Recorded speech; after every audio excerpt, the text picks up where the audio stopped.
Olá, eu sou o professor Rodrigo Cordeiro. Esta é a primeira aula de uma série sobre equilíbrio químico, na qual falaremos sobre reações reversíveis. Os conceitos apresentados aqui são de extrema importância para a indústria química, e é nesse contexto que vamos começar. Compostos nitrogenados são essenciais para a sociedade moderna. Eles são usados como fertilizantes na agricultura de larga escala, como corantes na indústria alimentícia e como explosivos na construção civil e mineração. Felizmente, o nitrogênio é um elemento químico bem abundante. Cerca de 80% do ar é composto por moléculas de N2. No entanto, o N2 é extremamente estável. É difícil fazer com que ele se combine com outras substâncias para gerar produtos de interesse. No início do século XX, houve uma corrida pelo desenvolvimento de uma tecnologia que permitisse superar essa dificuldade e que fosse ao mesmo tempo eficiente e econômica. A ideia mais promissora consistia em combinar nitrogênio, N2, com hidrogênio, H2, gerando amônia gasosa, NH3. A amônia já era conhecida como uma substância versátil, fácil de ser transformada em outros compostos nitrogenados de interesse. Porém, a síntese direta da amônia apresentava dois desafios. Primeiro, a reação não se completava. Apenas uma fração dos reagentes se convertia a produto. Segundo, a reação era muito lenta. Como solucionar esses problemas? Estamos acostumados a enxergar reações químicas num sentido único. Reagentes transformam-se em produtos. Porém, há reações que também ocorrem no sentido inverso. Os produtos podem voltar a formar reagentes. São as chamadas reações reversíveis. A síntese direta da amônia é um exemplo. Note que reações reversíveis são representadas usando setas de sentido duplo. Na realidade, a própria definição do que é reagente e do que é produto torna-se arbitrária, uma vez que a reação é possível em ambos os sentidos. Numa reação reversível, nenhum dos componentes é consumido até a exaustão. Ao invés disso, a reação acontecerá até que as concentrações dos diferentes componentes se equilibrem. Se preenchermos um recipiente com N2 e H2, eles formarão amônia após algum tempo. Porém, uma vez que a proporção entre as concentrações dos gases atinge um certo valor, ela não mudará mais. Este estado é conhecido como equilíbrio químico. No equilíbrio, há quantidades apreciáveis de todos os três componentes da reação. Da mesma forma, se preenchermos um recipiente com amônia pura, parte será convertida a N2 e H2 até que o equilíbrio seja atingido. Aqui, vemos graficamente como variam as concentrações ao longo do tempo. Comecemos com uma mistura contendo apenas N2 e H2. Conforme eles reagem, suas concentrações diminuem e a de amônia aumenta. Com o passar do tempo, as concentrações variam cada vez menos, até atingirem um patamar. A reação direta começa rápida e vai se tornando mais lenta conforme N2 e H2 são consumidos. Por outro lado, a reação inversa começa lenta e torna-se mais rápida conforme mais amônia é produzida. O equilíbrio químico é atingido quando as velocidades das reações direta e inversa se igualam. Atenção! É errado dizer que as reações param no equilíbrio. O equilíbrio é dinâmico.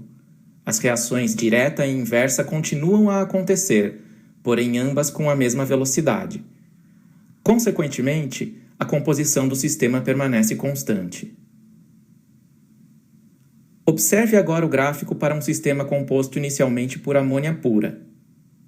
Pause o vídeo e procure compreender por que as concentrações variam da maneira mostrada. É importante que químicos e engenheiros possam saber quanto de cada componente haverá no equilíbrio.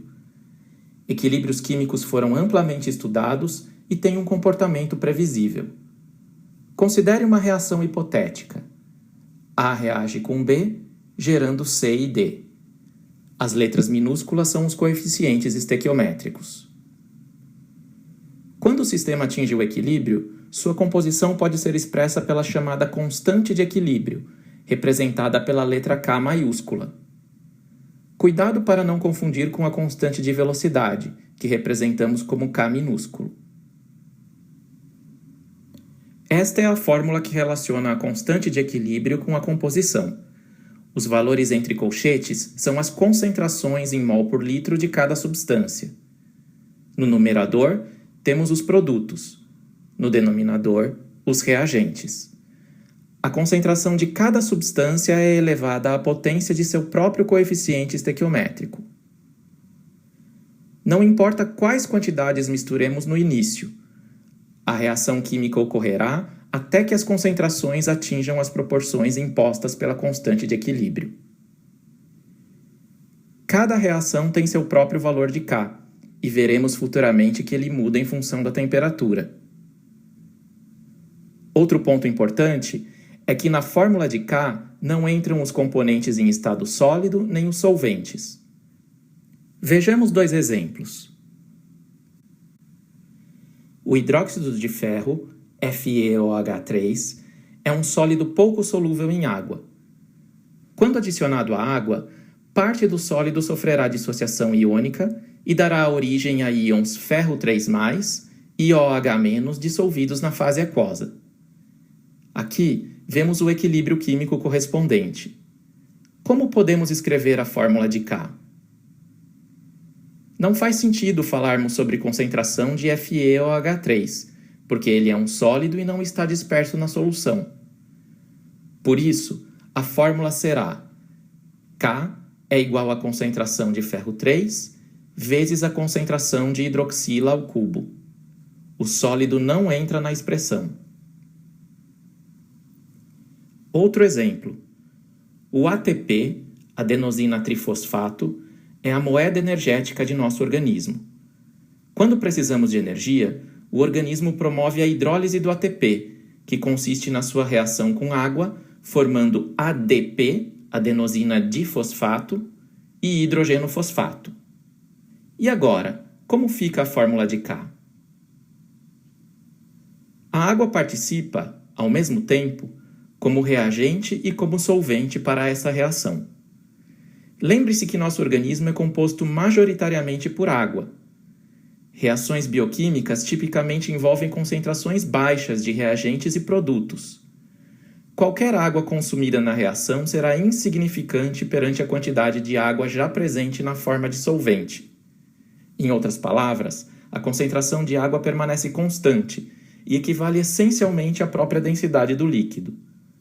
Por isso, ela também é omitida da fórmula de K. Suponha que o valor de K seja conhecido para uma reação. Como saber se uma mistura aleatória de reagentes e produtos está ou não no equilíbrio? Começamos aplicando as concentrações na fórmula e calculando o resultado. Agora, comparemos este resultado com o valor conhecido de K. Se o resultado for exatamente igual a K, significa que a reação está em equilíbrio. Ou seja, tivemos sorte e já começamos com a proporção exata entre os componentes. Mas e se o resultado for diferente? Se for menor que K, significa que ainda há pouco produto e muito reagente. Para atingirmos o equilíbrio na fórmula, o numerador precisa aumentar e o denominador diminuir. Portanto, a reação acontecerá no sentido de formação dos produtos. Mas se o resultado for maior que K, o numerador precisa diminuir e o denominador aumentar. Portanto, a reação ocorrerá no sentido de formação dos reagentes. Equilíbrios não favorecem igualmente a formação de reagentes e produtos. A reação entre hidrogênio e cloro, gerando HCl, possui um altíssimo valor de K. Quando o equilíbrio é atingido, o sistema é composto por muito HCl e uma quantidade desprezível dos reagentes. A reação entre nitrogênio e oxigênio, gerando NO, possui um baixíssimo valor de K. A formação de uma quantidade mínima de produto já é suficiente para que o equilíbrio seja atingido. No geral, podemos dizer que equilíbrios com K maior do que 10 elevado ao cubo favorecem a formação de produto, e equilíbrios com K menor do que 10 elevado a menos 3 favorecem os reagentes. A constante de equilíbrio está diretamente relacionada à energia livre, ΔG. Quando estudamos termodinâmica, vimos que uma reação será espontânea quando seu ΔG for negativo e não espontânea quando seu ΔG for positivo. E quando ΔG for exatamente igual a zero? Nesse caso, a reação estará no equilíbrio e não haverá formação de mais produtos nem reagentes. Não confunda ΔG no equilíbrio com o chamado ΔG padrão, representado por ΔG0. São conceitos diferentes.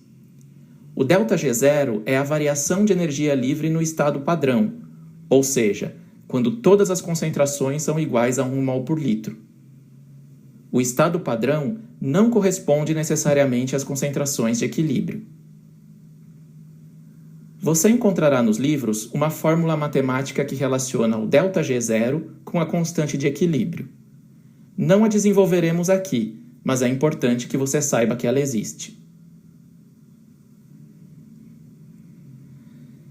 É importante, ao final dessa aula, que você saiba equacionar a constante de equilíbrio e prever como as concentrações de reagentes e produtos evoluirão ao longo da reação.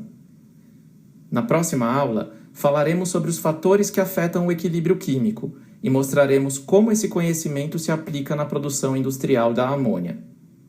Até lá!